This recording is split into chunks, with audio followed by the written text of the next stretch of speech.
menyusul penyumai dan pengirik buah anggur penaruh benih.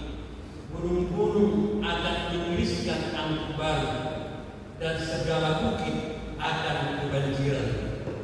Aku akan memulihkan kembali umat Israel. Mereka akan membangun kota-kota yang licin, tandas dan mendiaminya. Mereka akan menanami kebun anggur dan minum anggurnya. Mereka akan membuat kebun-kebun buah-buahan dan makan buahnya. Maka aku akan menanam mereka di tanah mereka, dan mereka tidak akan dicabut lagi dari tanah yang telah kuberikan kepada mereka. Firman Tuhan Allah. Demikianlah pembacaan firman Tuhan kita hari ini. Saudara-saudara, dalam kitab Nabi Amos ada dua hal yang sangat penting, yaitu tentang hukuman atas dosa umatnya, tetapi juga kasih setia dari Allah jika mereka melakukan pertobatan. Dalam hukuman akan berlaku kepada umatnya, tetapi hukuman itu hendak mengajak mereka supaya bertobat, meninggalkan segala perilaku-perilaku kejahatan-kejahatan yang tidak sesuai dengan firman Tuhan. Saudara-saudara, Amos ini adalah seorang nabi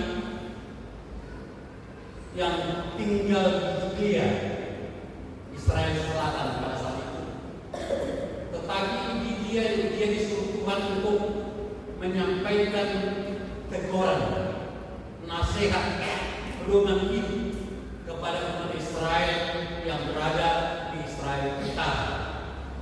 Tentu kita telah mendengar bahwa Israel itu dulunya yang merasa marga.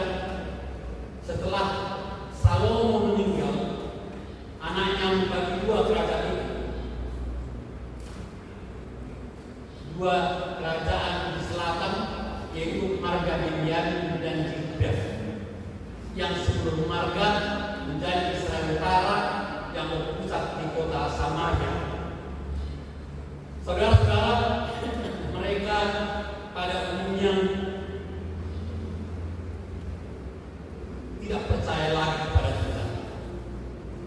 Mereka percaya kepada berhala-berhala, kepada sembahan-sembahan suku-suku sekitar mereka daripada percaya kepada Tuhan. Oleh sebab itulah Amos, seorang peternak dari kota Tekoa, disuruh oleh Tuhan menyampaikan tentang hukuman dan juga tentang kasih karunia. Itulah yang kita dengarkan dari saudara-saudara. Garis besar tempat kita ini kita baca tadi dari ayat 11 sampai ayat 15. Ada beberapa hal yang sangat penting, sangat perlu disampaikan kepada umat Israel.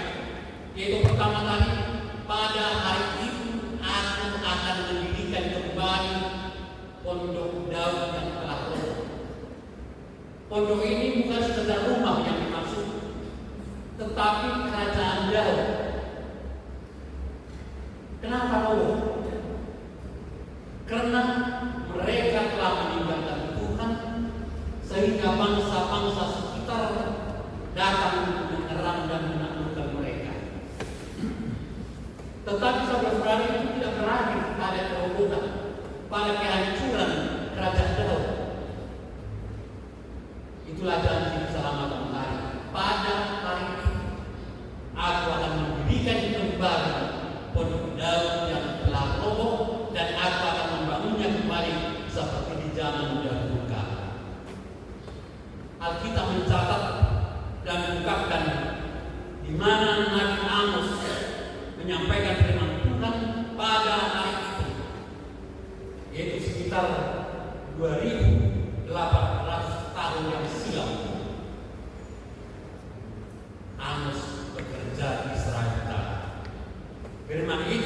menanyakan bahwa Tuhan akan bekerja karena manusia tidak akan mampu kembali membangun kerajaan yang sangat besar itu kecuali prakarsa daripada Tuhan. Tuhan itu akan mendirikan kembali Pondok Daud. Tidak manusia yang kokoh yang kuat di dunia ini, tetapi Allah sendiri bekerja, Allah sendiri berkarya, Allah sendiri berinisiasi untuk menjadikan kerajaan itu kembali menjadi suatu kerajaan yang besar. Tuhan bekerja, Tuhan memberikan keselamatan.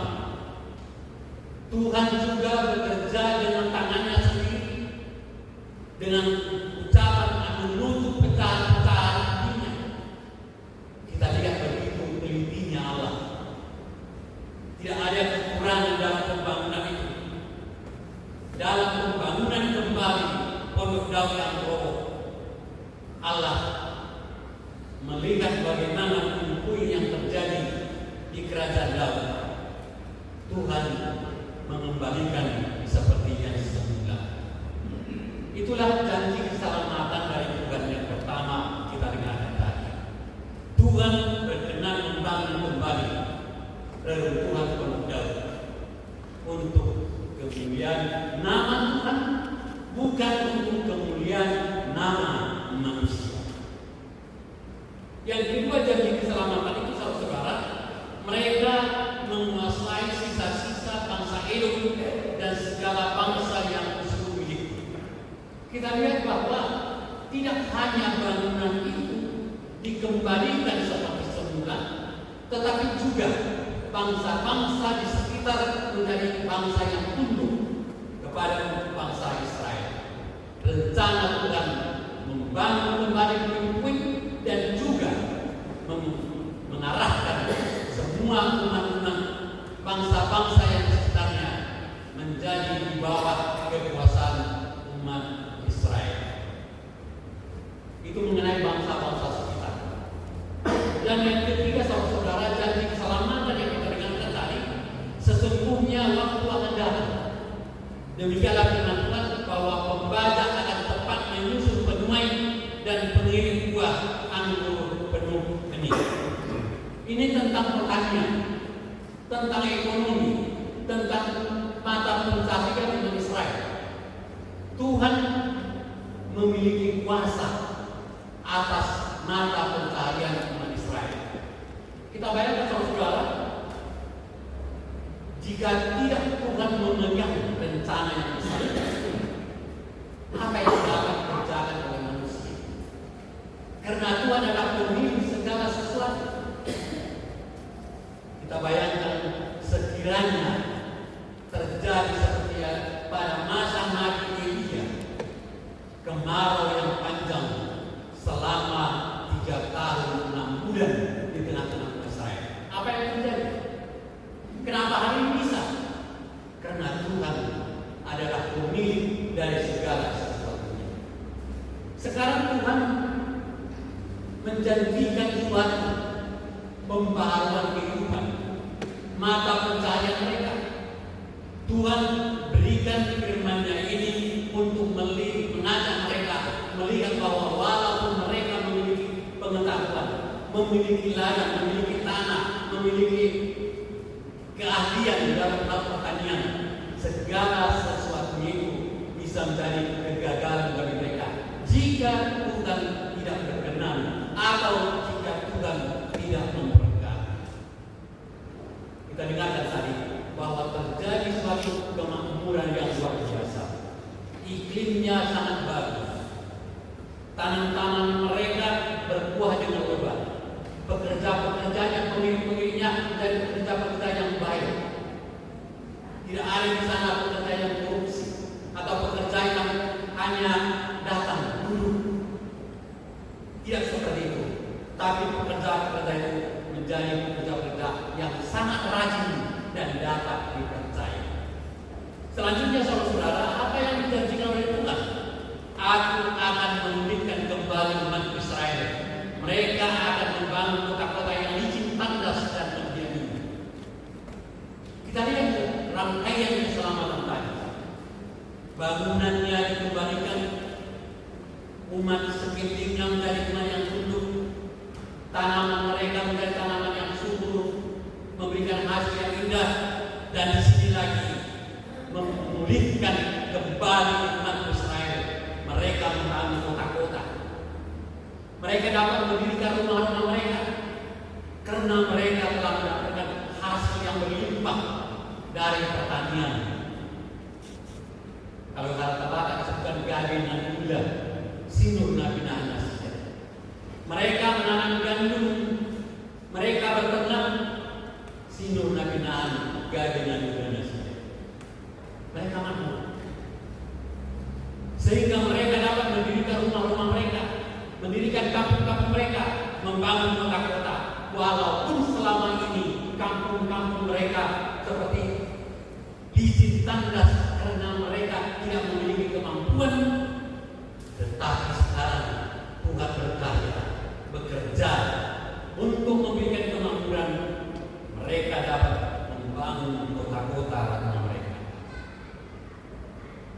Tuhan membuat pemulihan kepada umatnya Israel. Tuhan Allah memulihkan semua umat Israel menjadi umat yang dihormati. Umat Israel dipulihkan menjadi orang-orang yang kaya, orang-orang yang makmur, orang-orang yang aman dan damai dan sejahtera. Lalu mereka membangun rumahnya yang selama ini mereka tidak memiliki kedamaian. Bangsa-bangsa besar mengancam mereka.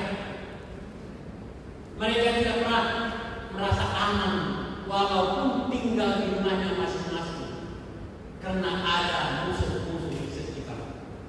Tetapi Tuhan berkata, keselamatan itu katakan Tuhan akan menjaga mereka, mendiami rumah mereka. Hasil pertanian mereka akan mereka nikmati sendiri. Hasil yang berkelimpahan untuk mereka. Mereka akan membuat kebun buah-buahan yang subur dan membuat kemakmuran untuk kehidupan mereka.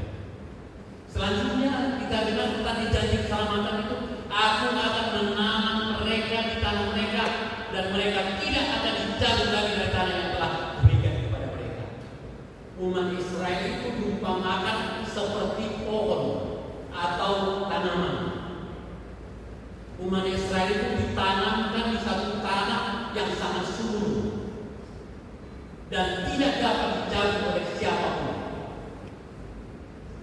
Dengan perkataan itu kita dengarkan bahwa Tuhan akan membuat mereka tetap tinggal di tempat kediaman mereka. Tentu saudara, kita dengarkan belakangan ini terjadinya peperangan antara bangsa Israel dan bangsa-bangsa sekitar. Walaupun mereka hanya berjumlah kira-kira 6 atau 7 orang, 7 jiwa, 7 juta jiwa, tetapi mereka bangsa yang disegani, mereka bangsa yang kuat, mereka bangsa yang ditakuti, mereka bangsa yang didengarkan oleh dunia ini. Tak ada yang berani mojek sama Israel. Kenapa? Karena Tuhan telah berjanji memulihkan mereka kembali dari pembuangan Babel selama 70 tahun, kembali ditanam di tanah mereka, di tanah-tanah kita yang mereka diami hari ini. Tak ada bangsa yang berani mengusir mereka, karena Tuhan bersama-sama siang dan malam, kapanpun dan dimanapun umatnya, Tuhan akan berada di tengah-tengah mereka. Saudara-saudara, melalui firman ini kita diingatkan bahwa jika kita percaya dan telah percaya kepada Tuhan, di mana Tuhan telah memulihkan kita secara rohani, secara kategorion, kita telah dipulihkan yang selama ini seperti pondok Daud yang runtuh, yang roboh. Tetapi Tuhan tidak membiarkan kita roboh karena kejahatan kita, karena ulah kita, karena dosa-dosa kita, karena perbuatan-perbuatan kita, karena tingkah laku kita. Dia membangunkan kita melalui anaknya Yesus Kristus Tuhan kita, supaya kita menjadi umat yang kokoh, yang kuat, yang percaya kepada Dia, yang telah memulihkan kita dan mengangkat kita dari segala persoalan-persoalan di dalam, tidak hanya persoalan rohani patodion, tetapi di tengah-tengah dunia ini Tuhan bekerja memulihkan ekonomi rakyatnya, umatnya, memulihkan kesejahteraan di tengah-tengah bangsa dan negara kita. Walaupun saudara-saudara masih belum sempurna dan belum lengkap kita alami, tetapi Tuhan akan tetap bekerja dan terus bekerja. Tuhan tidak hanya bekerja sampai tahun 2025 memberikan kesejahteraan, memberikan kebanggaan, memberikan berkat, memberikan keuntungan untuk kita, tapi Dia akan selalu terus-menerus akan memberikan kebahagiaan dan sukacita bagi kita. Dia akan membangun kita menjadi umat yang kokoh, yang kuat dan percaya kepada Dia bahwa segala sesuatunya, segala perjalanan hidup kita, segala yang ada di tengah-tengah dunia ini, segala masalah-masalah yang ada di dunia ini adalah sepengetahuan daripada Tuhan kita.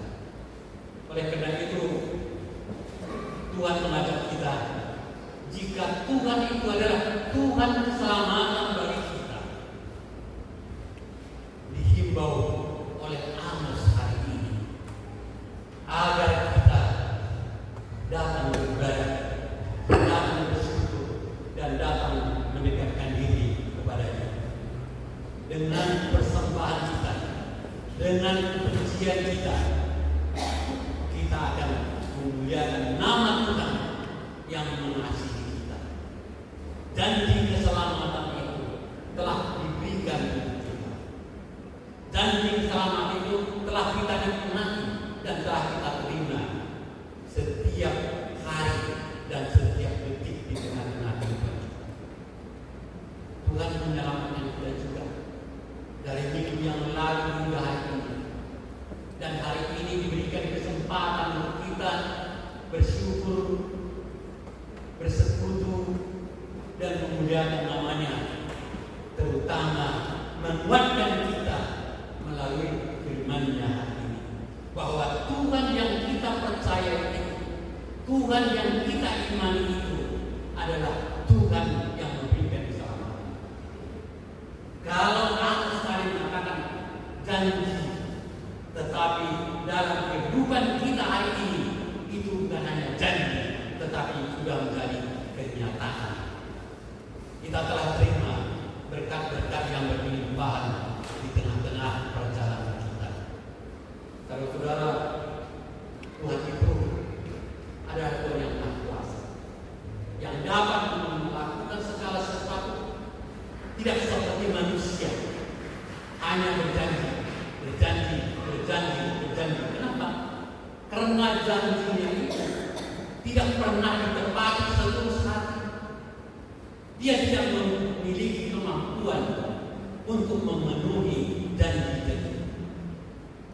Kita lihat juga saudara-saudara di tengah-tengah bangsa dan negara kita ini, terutama pada saat-saat kampanye, mereka berjanji akan mensejahterakan masyarakat agar ini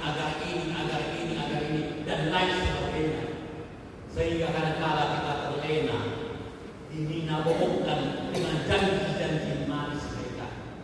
Tapi apa yang kita dapat?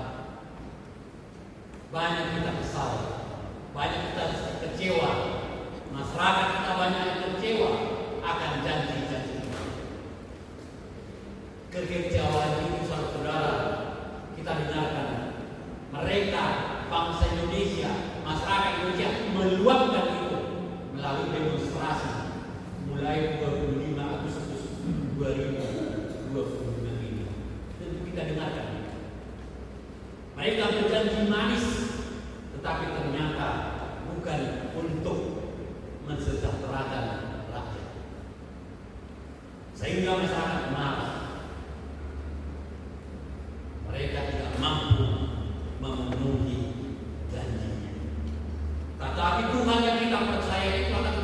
memberikan keselamatan, memberikan kesehatan untuk kita. Tidak hanya dibangun secara rohani, tetapi kita dengarkan tadi bahwa Tuhan memberikan pertanian, sumber kehidupan kita. Mungkin di daerah kita tidak hidup dengan pertanian, tetapi ragam-ragam mata pencaharian untuk kita kerjakan di tempat ini, di daerah kita. Itu semua adalah berkat daripada Tuhan. Tuhan memberikan kekuatan bagi kita, memberikan kemampuan untuk kita supaya kita dapat melakukan pekerjaan kita. Kita dapat bekerja dengan baik. Kita bekerja dengan hasil yang baik, hasil yang indah, hasil yang menyukakan hati kita. Karena Tuhan memberkati kita. Seperti umat Israel tadi, dijanjikan kemakmuran, dijanjikan sukacita. Maka setiap pribadi-pribadi di antara kita hendaknya sepenuh hati, hendaknya segenap jiwa kita percaya bahwa Tuhan berkuasa di sepanjang hidup kita ini. Inilah membuat kita supaya jangan khawatir, sama seperti istri kita tadi, munah kamu hausuan. Jangan khawatir, karena Tuhan itu adalah Tuhan pengasih dan penyayang. Dicontohkan tadi, lihatlah bagaimana burung di udara. Mereka tidak menanam, mereka tidak memiliki gudang, mereka tidak bekerja, tetapi Tuhan memeliharanya. Itu kenapa Tuhan memberikan makanan kehidupan terhadap burung yang ada di udara. Mereka tidak pernah kelaparan. Sehingga ditanya, kamu beda dengan itu. Sedangkan burung-burung tidak pernah khawatir, tapi hausuan. Kamu lebih tinggi daripada burung itu. Kenapa? Kalau anak kita ada udah tanah, ada udah cangkol, ada udah belum bentar, ada udah jemputan. Kita memiliki segalanya. Ada pikiran kita, ada saudara kita, ada pekerjaan kita, ada tangan kita yang bekerja Tuhan. Bagaimana? Tentu bisa kita ditertawakan oleh burung itu. Sedangkan kami tidak pernah bekerja, tidak pernah khawatir. Bagaimana kami manusia? Apakah kamu khawatir? Tentu saudara, Episkel tadi mengatakan kita lihatlah kuasa Tuhan memberikan kehidupan kita. Sama seperti Tuhan sendiri menyelamatkan umatnya, memberikan pertanian dan kemewahan kemakmuran. Karena Dia sanggup melakukan itu. Karena Tuhan sanggup memberikan. Oleh karena itu marilah kita menjadi umat yang berbahagia. Karena Tuhan telah menetapkan kita menjadi pewaris kerajaannya. Tentu dunia ini adalah tempat sementara bagi kita. Tuhan tidak menetapkan kita di tengah-tengah dunia yang sementara ini. Tetapi Tuhan menetapkan kita di suatu tempat yang luar biasa yang telah Dia persiapkan. Kalau umatnya tadi pada ayat yang ke-15, maka aku akan menanam mereka di tanah mereka dan mereka tidak akan dicabut lagi dari tanah yang telah kuberikan kepada mereka. Firman kita tidak ditanam Tuhan di dunia ini, tetapi Tuhan mempersiapkan tempat kita di surga. Itulah yang perlu kita capai. Itulah cita-cita yang harus kita perjuangkan. Jika kita telah mendapat tempat yang baru itu, istilah kita menjadi umat yang berbahagia. Kebahagiaan kita secara rohani adalah bila kita telah menjadi penghuni surga yang ditetapkan oleh Tuhan. Memang kadang-kadang kita di dunia telah berbahagia jika kita memiliki rumah yang bagus, memiliki pencaharian yang tetap,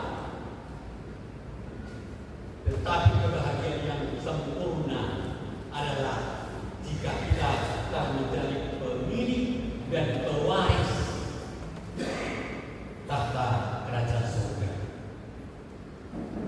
Itu bukan karena kekuatan kita, bukan karena kemampuan kita, tetapi Yesus mengangkat kita dari segala persoalan-persoalan dunia ini, membawa kita ke suatu tempat yang telah Dia tentukan. Di sanalah kita untuk selama-lamanya. Tempat dunia ini hanyalah sementara. Diingatkan firman Tuhan supaya kita menjadi umat yang berbahagia, karena kita dengan iman yang teguh telah mempercayai diri kita pemilik daripada kerajaan surga, pemilik rumah tempat yang telah dipersiapkan oleh Tuhan. Oleh karena itu saudara, kita dengarkan tadi topik minggu ini, Tuhan memulihkan umatnya. Kita dipulihkan menjadi anak, dipulihkan menjadi berkahnya. Tuhan tidak melihat kelemahan-kelemahan kita. Tuhan tidak melihat pemberontakan hati kita. Tuhan tidak melihat dosa-dosa kita. Tetapi karena kasih-Nya, Dia mengembalikan kita. Dia membangun kita